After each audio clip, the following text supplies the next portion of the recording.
Thank you, Mr. Meadows. Good morning, everyone. Welcome to today's joint hearing. The title of the committees are too long.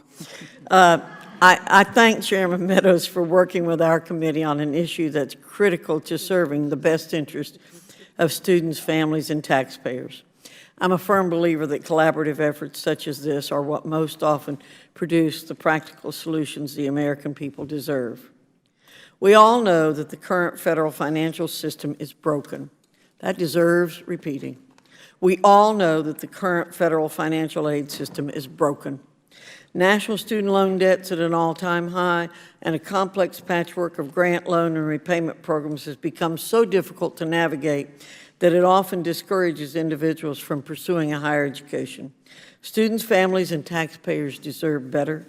That's why simplifying and improving student aid remains a leading priority as Congress continues its work to strengthen higher education. Addressing the challenges within the federal financial aid system is an important part of that effort, and one we have discussed extensively in our subcommittee. But that's not why we're here today.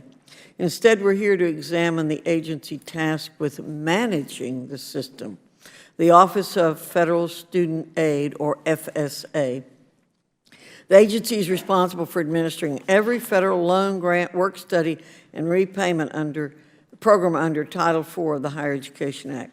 In other words, FSA is in charge of delivering billions of taxpayer dollars to millions of eligible students, as well as managing more than $1 trillion of outstanding student loan debt.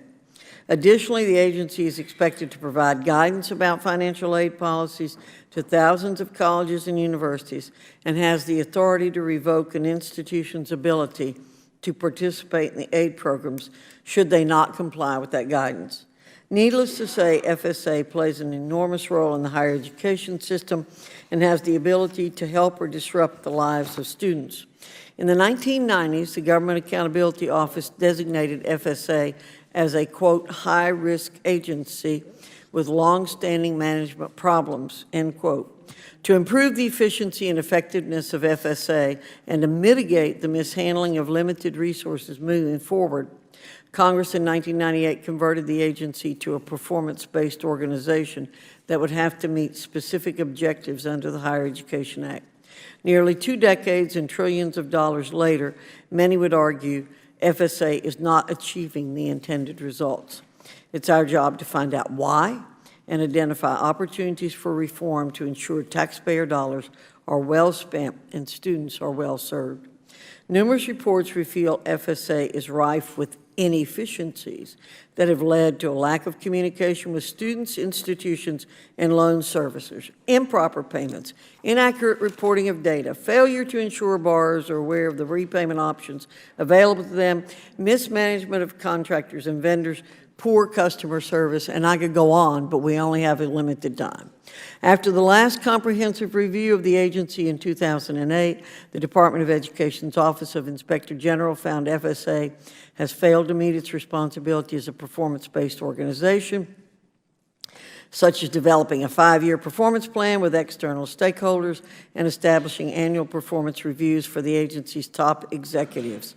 Due to these and other failures, the Inspector General noted that FSA, quote, has been unable to realize the expected benefits of the initiatives and has hindered its progress in meeting the requirements of the Higher Ed Act.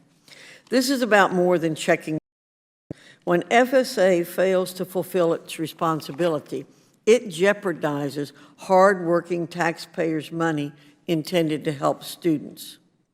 We need to demand better as Congress works to strengthen higher education interests of students, families, and taxpayers. I look forward to hearing from our witnesses about how to achieve just that. Thank you for joining us today, and thank you again, Chairman Meadows, for working with us on this important hearing. Before I conclude my opening remarks, I do want to recognize our colleague, Congressman Hinojosa, who announced last week his decision not to seek re-election after serving nearly 20 years in Congress. As the ranking member of the Subcommittee on Higher Education and Workforce, Mr. Hinojosa has been an ardent champion for students, families, and workers. Mr. Hinojosa is to be commended for his service to our country, and I wish him and his family all the best in the years ahead. I yield back.